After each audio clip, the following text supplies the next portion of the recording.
তোমরা সবাই খুব ভালো আছো। আজ আবারও চলে এলাম একটা নতুন রেসিপি নিয়ে। আজকে আমি বানাতে চলেছি পুঁই মিটুলের একটা রেসিপি।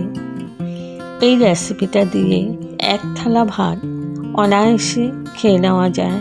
ভীষণই টেস্টি হয়, আর গরম গরম ভাতের সাথে গরম গরম পুঁই মিটুলি দুর্দান্ত লাগে। তো আমি এখানে পুঁই মিটুলিগুলো ভালো করে ধুয়ে নিয়েছি আর কেটে নিয়েছি। তার সাথে নিয়েছি আলুগুলো একটু লম্বা করে পাতলা করে কেটেছি, আর সাথে লাগবে পেঁয়াজ।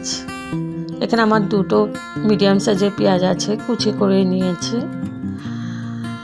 এবার পুরো রান্নাটাই আমি সরষের তেল দিয়ে করব।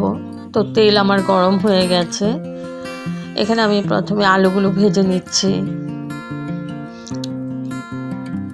আলুগুলো ছেড়ে দিলাম।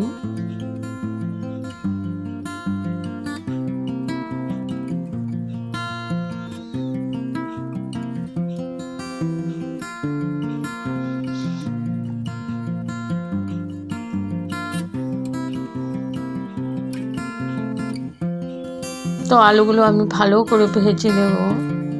আমি প্রথমে পেঁয়াজটা দিইনি, কারণ পেঁয়াজটা দিলে, পেঁয়াজটা ভেজে নিলে তারপর আলুগুলো দিলে পেঁয়াজটা একটু পুড়ে পুড়ে যায়। ওর জন্য প্রথমেই আমি আলুগুলো একটু ভেজে নিচ্ছি।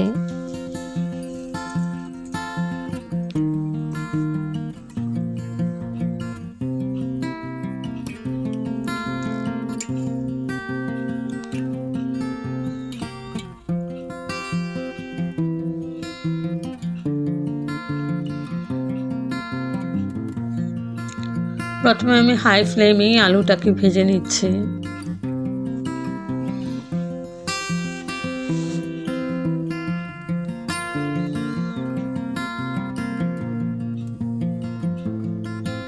তো আলুগুলো আমি ভালো করে ভেজে আমি দিয়ে দিলাম পেঁয়াজগুলো। এবার পেঁয়াজ আর আলু একসাথে ভেজে নেব, তাহলে পেঁয়াজগুলো ভাজা হয়ে যাবে আর আলুটাও ভাজতে ভাজতে সেদ্ধ হয়ে যাবে।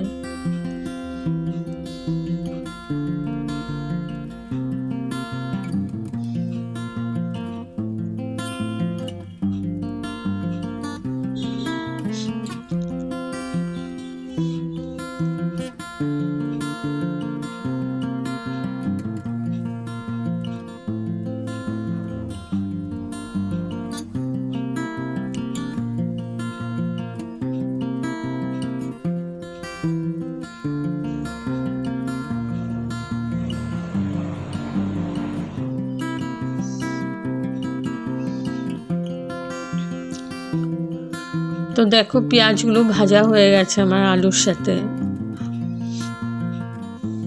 এখন আমি পুঁই মিটুলিগুলো দিয়ে দিচ্ছি।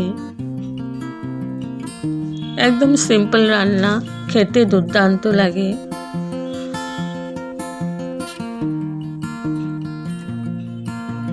ভালো করে নাড়াচাড়া করে মিশিয়ে নিচ্ছি।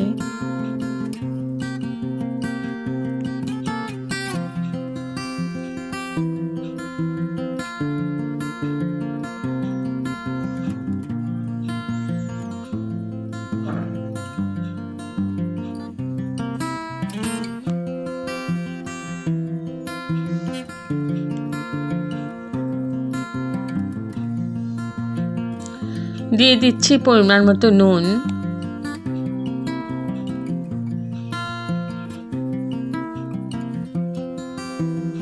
আর দিয়ে দিচ্ছি হলুদটা একদমই কম দিয়েছি, আধা চামচের মতো হলুদ দিয়েছি।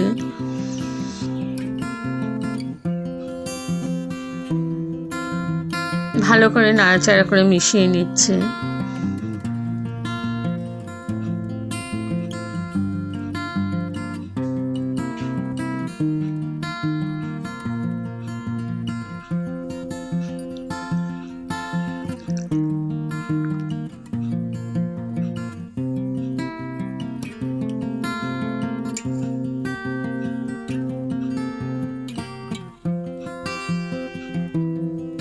খুব ভালো করে মিশিয়ে নিয়েছি, আর একটু পরপর নেড়ে নেড়ে দেবো, নাহলে নিচে লেগে ধরবে। এই রেসিপিটার মধ্যে আমি জল ইউজ করব না।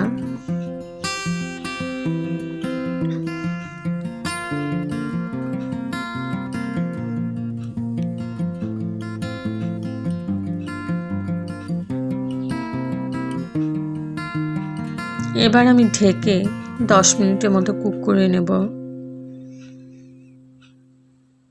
10 মিনিট পর তুলে নিলাম।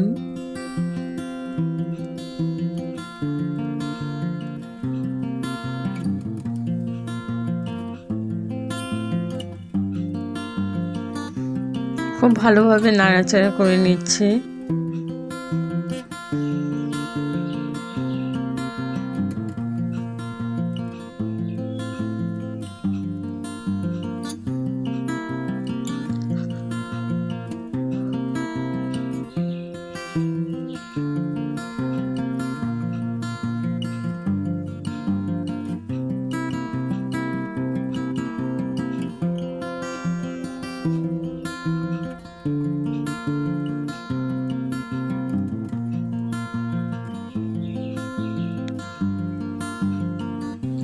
কাঁচা লঙ্কা দিয়ে দিলাম 2টো।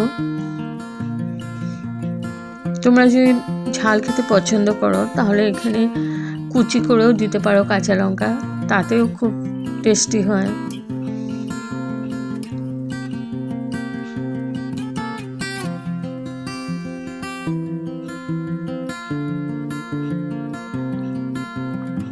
এখন আবার 5 মিনিটের মতো ঢেকে রাখলাম। 5 মিনিট পর তুলে নিলাম। ভালো করে নাড়াচাড়া করে নিচ্ছে।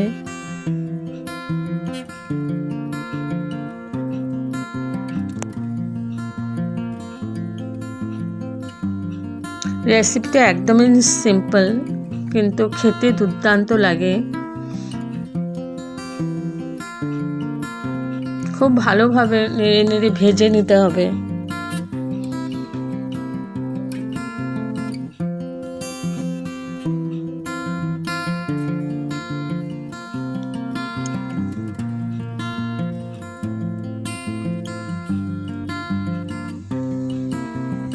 তো এখন আমি হাই ফ্লেমে একটু কুক করে নিচ্ছি।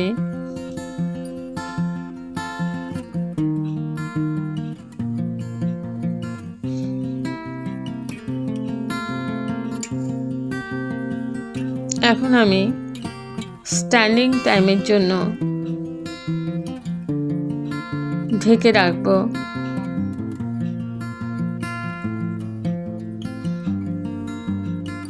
গ্যাস অফ করে স্ট্যান্ডিং টাইমের জন্য ঢেকে রেখেছিলাম। তো আমার রেডি টু সার্ভ পুঁই মিটুলি রেসিপি। যদি আপনাদের এই রেসিপিটা ভালো লেগে থাকে তবে like, share, comment and subscribe করতে ভুলবেন না। সাবস্ক্রাইব করার পর পাশে থাকা বেল বাটন অল প্রেস করে দেবেন। ভালো থাকবেন, সুস্থ থাকবেন। আবার আসবো কোনো নতুন রেসিপি নিয়ে। Thank you for watching. Bye by.